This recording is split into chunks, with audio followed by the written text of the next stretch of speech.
There are a lot of crazy, quirky, and outright ridiculous characters in the world of Spongebob Squarepants, but one who I think is often overlooked is Mr. Krabs. There's not much that SpongeBob's greedy boss wouldn't do for $1, and Poseidon helped anyone who stands in his way of that money. I mean, do you remember the episode in which Mr. Krabs took it way too far when he thought he was being scammed out of food by an imposter? To think that it all started with a health inspector in a confusing morning/afternoon. The episode I'm talking about, of course, is the Season 3 episode titled Nasty Patty. The episode opened with a dark and stormy scene as the narrator mentioned a time when SpongeBob and Mr. Krabs thought that they had committed a heinous crime: murder. As the narrator decided to tell that story, the scene quickly shifted to a sunny morning as SpongeBob was working his shift at the Krusty Krab. As he was working in the kitchen, Mr. Krabs was in the middle of his usual money bath, which was exactly what it sounds like, a bath full of money. While Mr. Krabs was enjoying his money bath, however, a figure arrived at the restaurant that shook him to his very core: the health inspector. The inspector showed up for a surprise inspection, which in Bikini Bottom apparently means trying everything on the menu. I only say that because Mr. Krabs ordered SpongeBob to serve the inspector everything that they make, even though that's technically not what he ordered. SpongeBob worked hard to get the food out, and after a few dishes, the inspector seemed pretty happy.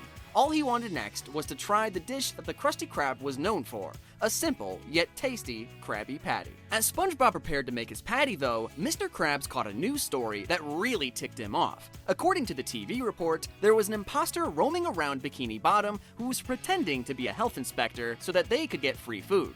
Mr. Krabs immediately assumed that this health inspector was the imposter, and immediately became the worst restaurant owner in history.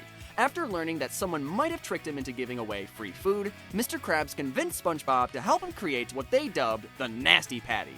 The burger consisted of seahorse radish, toenail clippings, something called volcano sauce, and just to add insult to injury, SpongeBob made sure to drop it in the toilet before drying it with Mr. Krabs' gym socks. Yuck! Here's the worst part though. Without hesitation, Mr. Krabs had his employee serve that to the health inspector.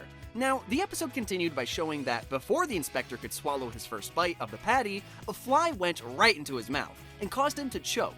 While choking, the health inspector slipped on the patty that he spit out and smacked his head on the side of the table, which knocked him unconscious. Once SpongeBob and Mr. Krabs looked back toward the health inspector though, all they saw was a body on the ground next to their nasty patty, and assumed that they killed him.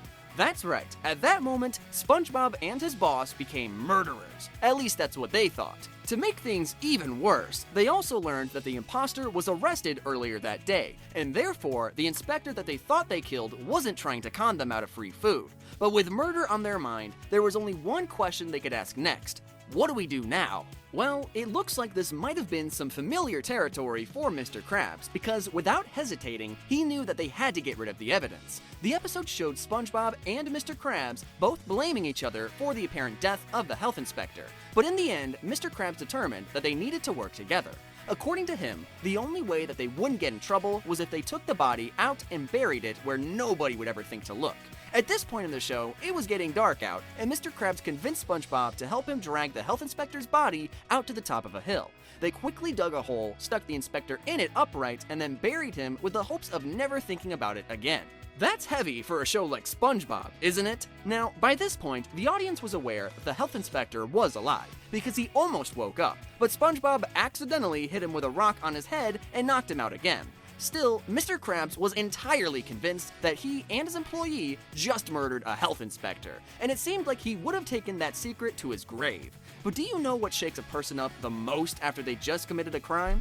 Being interrupted by the police as they're getting rid of the evidence, which is exactly what happened to Mr. Krabs and SpongeBob. Almost immediately after they finished burying the body of the presumed to be dead health inspector, SpongeBob and his boss noticed a police boat cruising down the road.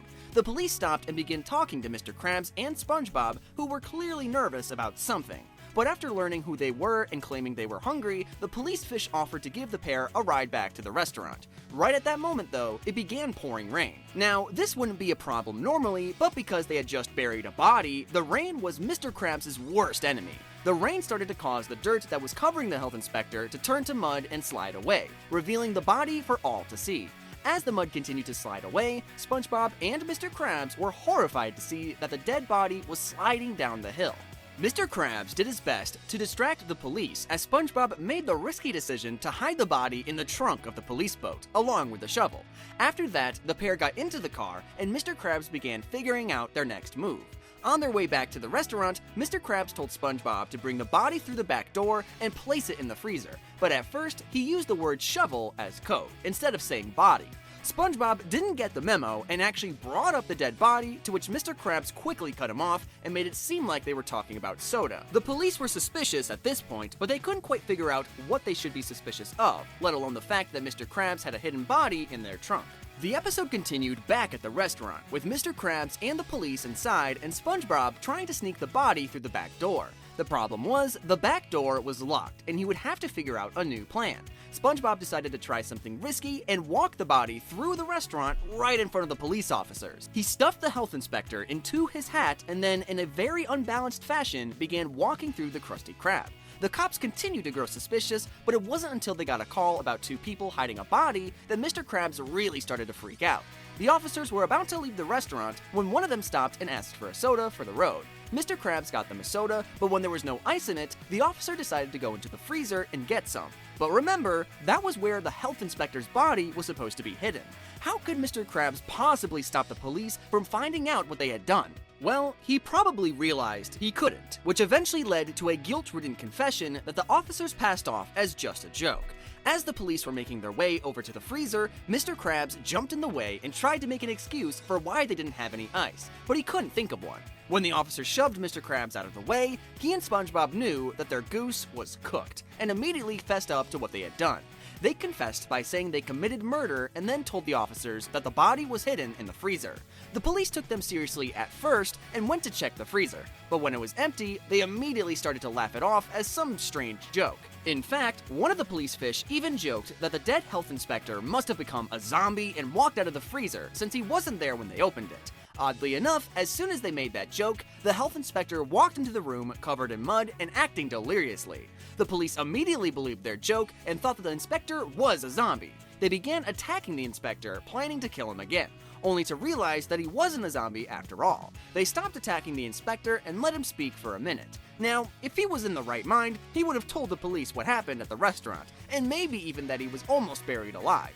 But because he was still disoriented from all the head wounds he received that day, all he did was let Mr. Krabs know that he passed the inspection. It was a really funny way to end the episode, and everyone seemed happy to be enjoying some authentic Krabby Patties. Still, it's hard to get past just how ready Mr. Krabs was to not only feed one of his customers something truly rancid, but then hide the body after he thought that he killed them. Say what you want, but I think Mr. Krabs went a little too far that time, all over the idea of someone getting free food out of him. What do you think, though? At what point during the entire sequence did Mr. Krabs start to take it too far? Was it when he had SpongeBob make that rancid burger, or was it after he thought they had killed the inspector and tried to hide the body? Be sure to let me know in the comments below.